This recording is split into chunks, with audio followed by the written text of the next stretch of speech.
लगे बायरन पे बायरन। अरे का कहता भाई, हमारे चलवा हो गए भैया।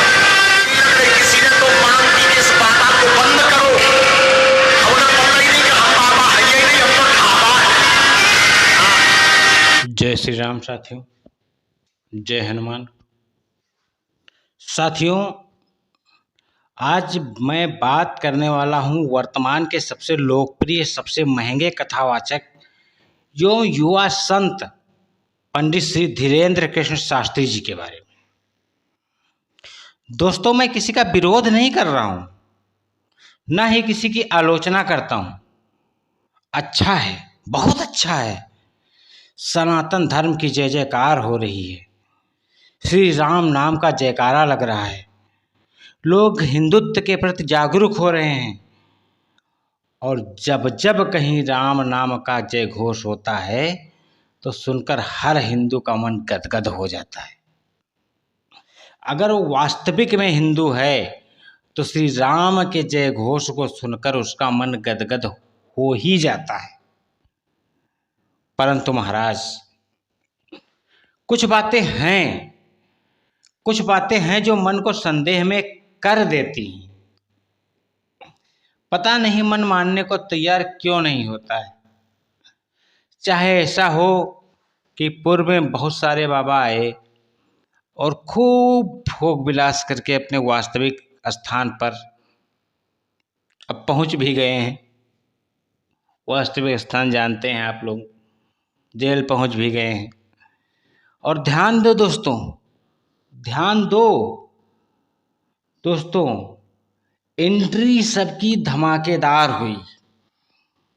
जो भी बाबा आए, जो भी संत आए, उनकी सबकी एंट्री बहुत बहुत धमाकेदार हुई।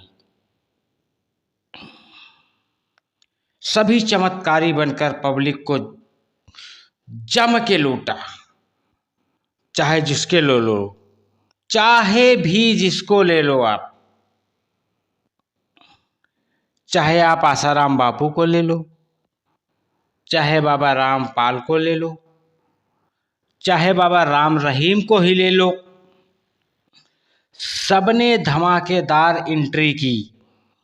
और यही लगा कि जरूर ये संत भी अवतारिक हैं। कुछ लोग तो इतना मलिन हो गए कि सबकी भक्ति में साक्षात भगवान मान बैठे। सबको भगवान मान बैठे। परंतु हुआ क्या दोस्तों? परंतु क्या पता चला? इनका सबका मकसद क्या था? इनके मकसद का पता क्या चला? पता यही चला, सब के सब जितने संत थे, सब के सब शिलाजीत पीकर, राम जैसे पवित्र नाम का सहारा लेकर, राम जैसे पवित्र का सहारा लेकर, भागवत जैसी पवित्र कथा का सहारा लेकर, सभी कुकर्मी मात्र रोज नई नई स्त्रियों का, भोली भाली राम नाम की प्रेमी बालिकाओं का भोग मात्र उद्देश्य से तमाम ताम झाम बनाकर रखे थे। और साथ में आर्थिक विकास की क्या बात की जाए? आर्थिक विकास का तो कुछ कहना ही नहीं, कुछ कहो ही मत। एक राजा ऐसो आराम से उसका ऐश्वर्य सब फेल इस पाखंडी बाबाओं के आगे, सब कुछ फेल इस पाखंडी बाबाओं के आगे। क्योंकि इतनी रहीसी जिंदगी ये जी लेते, इतना आलीशान इनका बेडरूम होता है, इतना आलीशान इनका कहा जाता है कि हाँ वो ओबी में है बाबा, भक्त बाबा जी का बुलावा आया है, वहाँ बाबा जी ने आपको याद किया है, महिला जाती है वहाँ, फिर वहाँ से वो बचकर नहीं आती, कदापि बचकर नहीं आती। क्योंकि इतना ताम झाम बना रखे हैं इन लोगों ने। लेकिन दोस्तों, मेरे भाइयों, मेरे बंधुओं, इन पाखंडी बाबाओं के आगे आखिर अंत में ही सच की जीत हुई और सबको अपने अपने कर्मों का फल मिला। सबको अपने कर्मों का फल थोड़ा बहुत मिल रहा है। बाकी तो जिसके नाम के सहारे से ये घिनौना काम किए हैं, वो तो इंतजार ही कर रहा है कि आओ तुम कलयुग से नरक लोक को, तब हम तुम्हें बताते हैं कि इनको कर्मों की सजा क्या देनी। हमारे नाम को लेकर तुमने कलयुग में जाकर के ये सब किया, आओ तो हम तुम्हें बताते हैं कि तुम्हें सजा क्या देना है। तुम्हें जिंदा कढ़ाई में उबालना है या कि जिंदा आग में झोंकना है, क्या करना है ये मैं सुनिश्चित कर चुका हूँ। आओ तो तुम यहाँ तक। मैं यह नहीं कहता कि पंडित धीरेंद्र शास्त्री जी को वैसे ही गुरु है। मैं एक भी अपशब्द माननीय श्री पंडित धीरेंद्र शास्त्री जी के बारे में कह रहा हूं, परंतु दोस्तों, कुछ बातें हैं जिनका हल मैं नहीं समझ पा रहा हूं और मेरे मन को वही सब बातें, वही सब क्रिया, वही सब कर्म संदेह में उत्पन्न कर देती है। संदेह उत्पन्न हो जाता है जिज्ञा में, मेरी दिल में मेरे संदेह उत्पन्न हो जाता है। जैसे मान लो कोई लड़का हाई स्कूल इंटर में टॉप करना चाहता हो, हाई स्कूल इंटर में टॉप करना चाहता हो, कोई डीएम, कोई एसडीएम बनने की तैयारी कर रहा है, दिन रात पढ़ाई करके वो अपनी प्रोग्रेस के लिए तैयारी कर रहा है कि हाँ हम कुछ बन जाएं, महाराज जी के यहाँ पहुंच जाए। मैं तो कहता हूँ महाराज जी जब इतने शक्तिशाली हैं तो ये छोड़ो इन किताबों का बवाल, बंद कर दो किताबें अपनी, बंद कर दो अपनी किताब भी बंद करके धर दो और पहुंच जाओ बागेश्वर धाम जी को। 2 महीने लगे, 1 महीने लगे, 3 महीने लगे, 4 महीने लगे, कभी न कभी तो आपकी अर्जी स्वीकार ही होगी। और जब भी आपकी अर्जी स्वीकार होगी, दोस्तों, आएंगे गुरुजी और आपको, अगर आप एसडीएम बनने की तैयारी कर रहे हैं या हाई स्कूल इंटर में टॉप करने की तैयारी कर रहे हैं, तो पहुंच जाइए उनके पास, बंद करिए किताबें और पहुंच जाइए उनके पास और उनके आशीर्वाद से टॉप कर सकता है,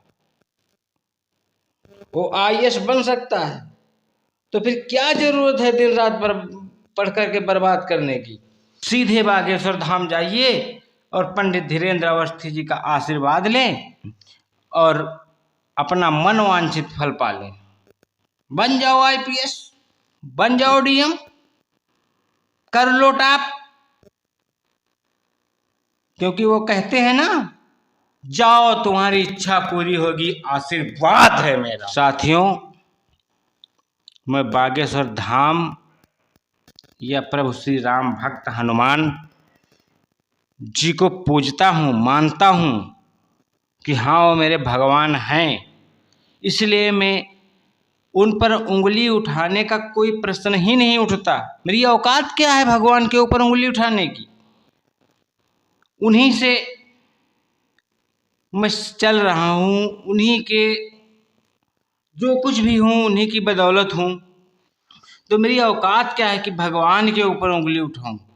लेकिन दोस्तों, मुझे संदेह सिर्फ तब होता है जब गुरु जी को वो छोटी सी डिमडिमी लेकर लोगों को प्रेत बाधा दूर करते हैं और लोगों को उनके पूर्व में हुई हत्याओं का रहस्य आदि ताल ठोक कर बताते हैं।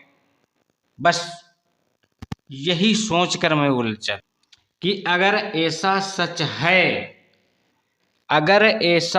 है तो फिर गवर्नमेंट में, तो फिर गवर्नमेंट को किसी भी बड़े हादसे के लिए क्या जरूरत है सीबीआई, एसटीएफ आदि पुलिस की व्यवस्था, किसी भी उसके लिए, मतलब किसी भी कर्मकांड के लिए सब ये सब अधिकारियों को लगाने की? सीधा सा बात है, सीधी से अधिकारियों से लगाने की कोई जरूरत नहीं।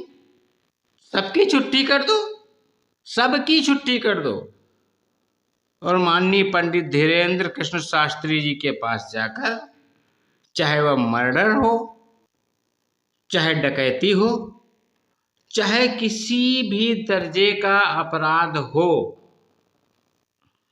गुरु जी के पास जाइए और सच जान लीजिए। जब वो सच बता ही देते हैं तो सच जानने में क्या दिक्कत है? क्या दिक्कत है इतने सारे नौकरों को रखकर उनको सैलरी देने की?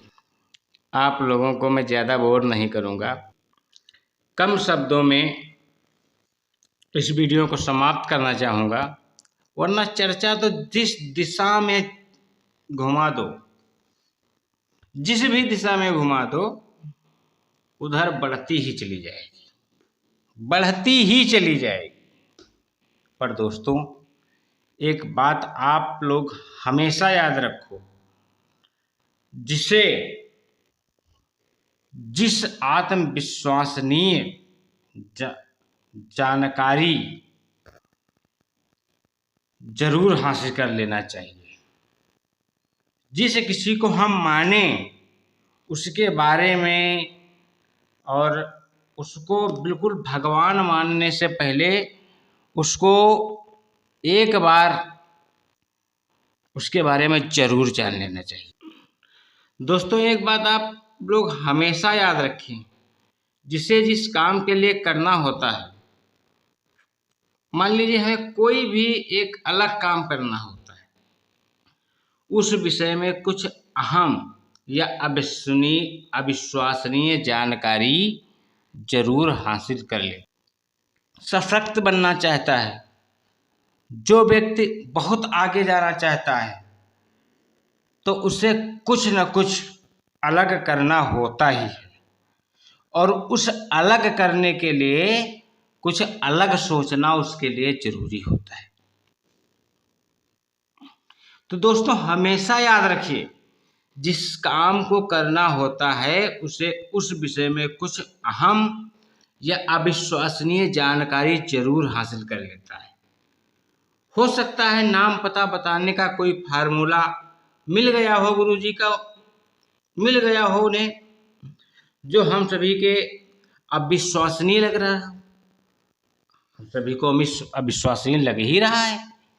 लेकिन मैं बता दूं दोस्तों, दुनिया में कोई भी काम अविश्वसनीय नहीं है, कोई भी काम नहीं है जिसको किया नहीं जा सकता। मैं कह रहा हूं दोस्तों, दुनिया का ऐसा कोई काम नहीं है जिसे किया नहीं जा सकता, बस लगन होनी चाहिए आप। दोस्तों, फार्मूला उनको हो सकता है ऐसा कोई मिल गया हो जो हम सभी को अविश्वसनीय लग रहा है, और इसी चमत्कार से और रातों रात दुनिया के सबसे चहेते गुरु बन गए। दोस्तों, अंत में मैं फिर कहूँगा कि हाँ, बागेश्वर धाम सन्यासी बाबा की चमत्कार कर सकते हैं। बागेश्वर धाम सन्यासी बाबा, श्री हनुमान जी महाराज, ये सब चमत्कार कर सकते हैं, लेकिन एक साधारण मनुष्य के वश का एक काम कदापि नहीं हो सकता।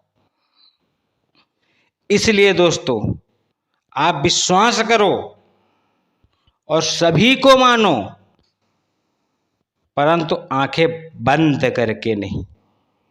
क्या आप मानते हैं कि वो एक छोटी सी डिमडिमी को हाथ में लेकर हमारी समस्याओं का समाधान कर सकते हैं? तो ऐसा नहीं है बंधुओं। अगर ऐसा है तो मैं चैलेंज करता हूं आपके सारे नियमों का पालन करूंगा, मेरी घर की समस्या को दूर करके दिखा दो, पूरी जिंदगी आपके नाम कर दूंगा। जितना भी हो सकेगा ज्यादा से ज्यादा आपका सेवादार बनकर आपकी गुलामी करूंगा, वो भी मुफ्त में। अगर हो सकता है तुझसे तो मेरी अर्जी स्वीकार कर और मुझे दिखाओ ऐसा। जो भी आप कहेंगे मैं करने को तैयार हूं।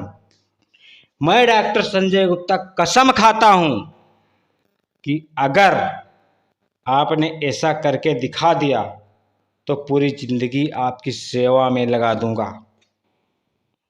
बहुत पीड़ित हूं अपने परिवार से, कम पीड़ित नहीं हूं। थोड़ा बहुत पैसा नहीं खर्च किया है, करोड़ों की संख्या में पैसा खर्च किया है मैंने अपने ऊपर और अपने परिवार के ऊपर। श्री राम जी का, श्री हनुमान जी का, श्री सन्यासी बाबा जी का, श्री बागेश्वर बाला धाम जी का, बागेश्वर बालाजी का आपके ऊपर आशीर्वाद है तो मेरी समस्या को सॉल्व करके दिखा दीजिए। जिंदगी भर आपका गुलाम रहूंगा। दोस्तों, अगर मैंने कुछ इस विषय में गलत बोल दिया हो तो मुझे माफ़ किया जाए। वैसे मैंने कोशिश की है कि मैं किसी को अपशब्द या किसी की बुराई ना करूं।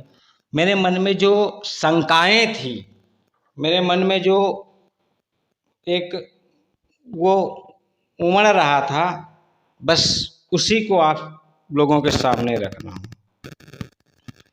इसी के साथ अगर मैं चर्चा को बढ़ाऊं तो और आगे बहुत बढ़ सकती है, लेकिन दोस्तों नहीं बढ़ाना चाहता हूं क्योंकि आप भी मेरे इस वीडियो से बोर हो रहे होंगे। तो इसी के साथ दोस्तों, जय श्री राम, जय हनुमान, जय सन्यासी बाबा, जय बागेश्वर धाम जी की। महाराज आप सभी की जय हो। आप सभी मेरे कष्टों का निवारण करें। हम आपके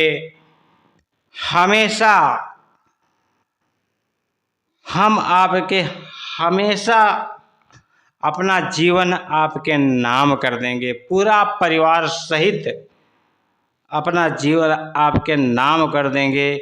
और अब इसका मतलब यह बिल्कुल भी मत समझ लेना कि पूज्य श्री धीरेन्द्र शास्त्री जी को इन कुकर्मियों के साथ हम जोड़ रहे हैं।